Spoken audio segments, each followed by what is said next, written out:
Fayyaadhaa kam? Tiduroo dubbisee ka'itaan isii jechuumaan dubbisa wayyuukas. Eekaa bara anatu sagalee isinii ta'e dhugaa. Maan jettu garuu ani gizee tokko tokko waan dhibu keessaa beektaa sittin deebina obboleettiti my sister sittin deebina. Nu eegi gobazi. Shamarreen tokko dubartiin tokko yoo waan feete naan jette jechuufan siin jeeti marrarra. Baay'ee tokko dhaqee rakkadhee bakkatti qabaadhee wallaahi deebiin kennu maal jennaan obboleetti keenyatti fakkaatti. Dubartiin nuti keessaan keessatti dubartiin rifeensa isii kana dhoffattee hijaaba hidhattee deemtu kuni dasna jetti waan isaan beeku maasha Allah. Kanumaaf baay'ee dubartittiin haaruun. Maal atummaa soddaa koo ta'uun dirqamadha. Ati wallaahi tunaa ta'e jaartii damma afaan nu keessaa fudhachuu qabda kun waadaa kiyyanneedha. Waggaa lama tarii yaadattaamti akkatti wal barre kan waggaa lama ga'uu kaane bara. Sirrii. Lama jettanii Mister Kaadii lama?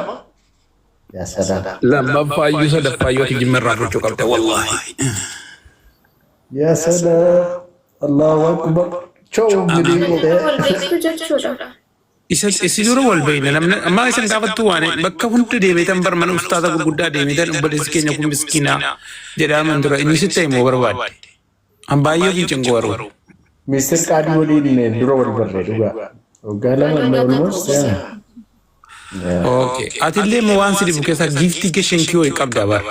Waan sitti muudhaa ol seenuudhaa ka'innan na waraanteen naan achuma wanni sun na keessa badichaa. Rakkoon qabu yaara baddu sooma tokko rakkoo miti yaani. Akkasin jedhini kaala mala dubbiin ammallee ta'uun qabu dhaggeeffatu. Ta'uun qabu la. Ta'uun qabu. Ati waa yeroo hunda nan argaa ijoollee keenya miidiyaa kana nan argaa garuu jabduu mucaatii rabbi si jabeessu ammallee du'aa yoo qabda natti fakkaata. Maaliif jennaan yeroo hunda namni tukuratii miti waan barbaade yeroo siidhaan jedhee dantaan kan qabdu. Waan si dhufu keessaa. Akkuma kanatti uffattee, akkuma kanatti dibattee, akkuma kanatti jaaba si hidhattee quraana si qaraa jiru si jiraatti. Ammoo waan nama dhibu keessaa namni yoo abbaadhaaf, haadhaaf, ustaazotaaf kabajaa qabaatee jedhee bakka guddaa qabechaadha. Muuziqaa si nama jettu kanarratti yoo si waan barbaadde hojjettee wallahi wajjii siitii kabajaa isin qabduuf jechayyi rabbi kuma barbaade si dhaabsisa.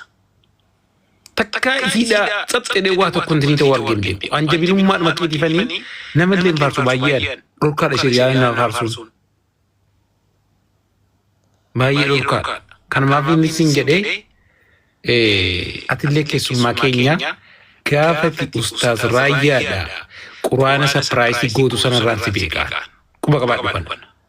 As keessa jirta bakka na biraa qabdaati. Wallaahi billaahi laazim. Namni waa dagataa an daa'imummaa kee irraa waggaa 8 waan dagadhu sin jedhe. Gaafati ustaaz raayyaadha biyya galtee quraana kennitee giftii isaaf kennitee naan jettee achirraa booda deemtee jettarraan si beekaa. Amma Mister Kaadii nama maalii nama guddaa jetti nama gosaa dhufta isa biratti. Kana kunoo. Kanaaf rabbi umrii kee dheeressu jabaachuu qabda kanarraa mudhii kee hidhattee kabajaan immoo jechaadha. Akkuma kanatti ijoollee sirra iyyitu dantaan qabaatu. Quraana kee illee dhiisisi. Salaata kee illee dhiisisi. Fataa jedhu jiraadha.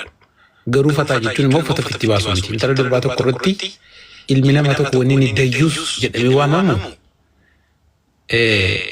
Dayyuusummaan isaa jechaadha. Dayyifummaan isaa yookiin yoon obboleettii isaatti hin haamne obboleettii jechuun akkuma barbaade namni tokko surree keewwatee magaalaa ba'ee qaama isaa qullaa kaa'ee obboleessi isaa tokkotti ka'ee dhiisi waan akkanaa rabbiin hin sodaattu otoo hin jedhin namni sun akka dayyuusaatti lakkaa'amaa jechuun sin jedhee jaarsii isaa qofa irratti loluu miti. Kanaaf afan sin jedhee asirratti immoo maal jettamee mi'aati. Kan jedhu akkuma wallaaluu kee ta'uu asiin kan giftii keenya rabbi umurii kee dheeressu. Dhumarratti mucaa kana obboleessa ta'aati wal jajjabeessaa keessan keessatti. Ammoo ijoollee keenya warshaa waa gara tuulamaa kun. Ustaaza keessan kamiisaa jala deemaati jabeessaa. Si galee nama keessan akka gadi dhiibne jabaa keessan ofitti fudhadhaatii waliin guruppii godhadhaa akkatti deemtan du'aa godhachaa akkasitti waliin deemaa sin jedha kun nuti godhadhammaan. Dineas dubbadhu. Ustaaza qoy Dineas. Ustaaz. Maali? Waalaikum assalam warahmatullahi wabarakatuh. Ustaaz ni dhufan kunoo barsiisaa kee. Jirtu ustaaz akkam? Jirra. Anaaf immoo abbaa kiyya. Jirra. Nama abbaa gani simola erge. Wallahi dhugaadha. Barakana abbaa asal himbe ko bayto. Rahmatuna godo. Akka mandi kaisan. Ani konkolaataa hojjetu. Habibiya. Tamino jirtani mandi kaisan. Rijala. Naga. Ustaaz alhamdulillah. Bagana Galani rabbi baatau. Jumarra gara kuno otoo sin hin bayin Galu jira. afuura minbare. Rabbi ani karaara deemu jira. Ba'uun natti hin taatu.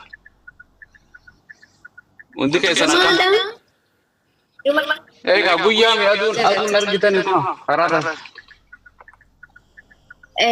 Mashallah. Akkam ture guyyaan Juma? Yana oolaa jirtan. Guyyaa Jumaa warra TikTokii gaafatanii warra. Egaa akkam. Egaa. Muaz. Labbeek.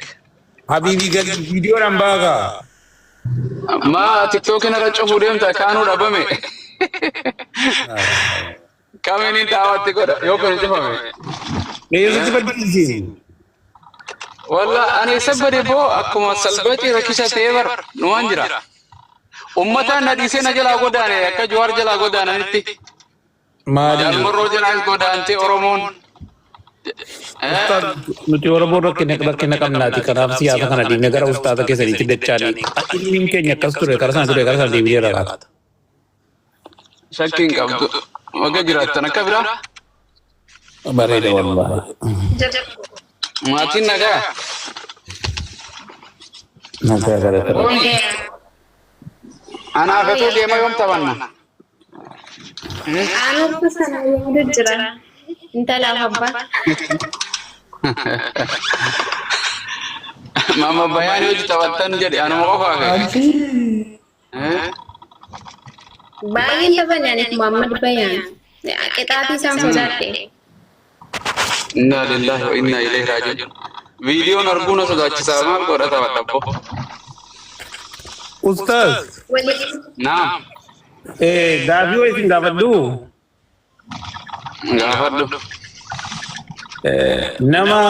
Nama kanatti qara'ee ka'ee ilmii hunda baasii waa hunda fixee kan yeroo nama Amma isaa bakka itti deemtu waan ani nama in jeneraaliin dhukkee irraa kaasaa dhiisa amma. Egaa. Booni ammoo maqaa sineetu mana raasaa. Namarraan waan haasa'a. Viidiyoo si tokko jalatti barreessee ture. Oomni. Mani huccuu sirraa yaasin ansiime. Wallahi lazim. Isla bakka itti caffaran kiristaanummaa dhiiftee bakka itti akka fadhan ta'an dhiistee gara dhufte. Wallahi nama sin salphisin dhugaa rabbiyan waasin jedha. Walii galle. Safu sin salphisin uummanni dhiise uummanni gamas deemu jira bakka ati dhiiftee dhaa dhufte sana galtee bakka sani deemu jira. Yoo waliin achi deebi'ette malee hin godhin tole. Afwan ifama. Rabbi siif haa laaffisu. Amiin. Biiznillah. Sinumaa gara jedhan yaadaa beektu. Isin yeroo hunda nu daawwattan wallahi rabbiin nu haa laaffisu. Rabbi haa laaffisu isaa. Garuu rabbii birattis nuti ofitti jabaachuun dirqama.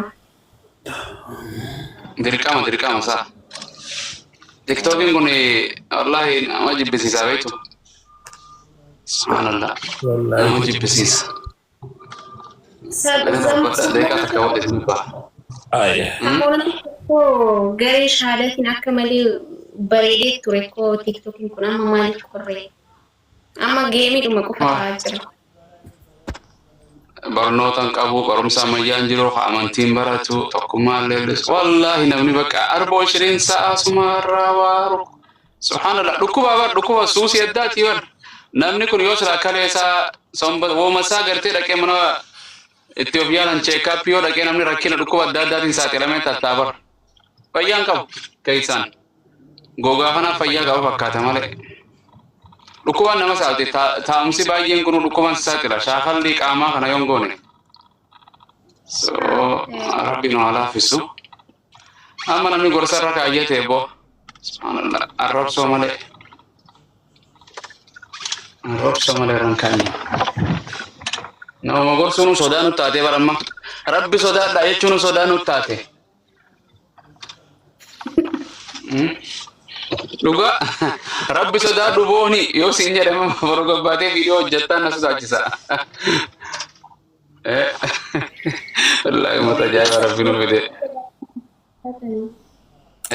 Assalamu alaikum warahmatullahi wabarakatuh Ustaz.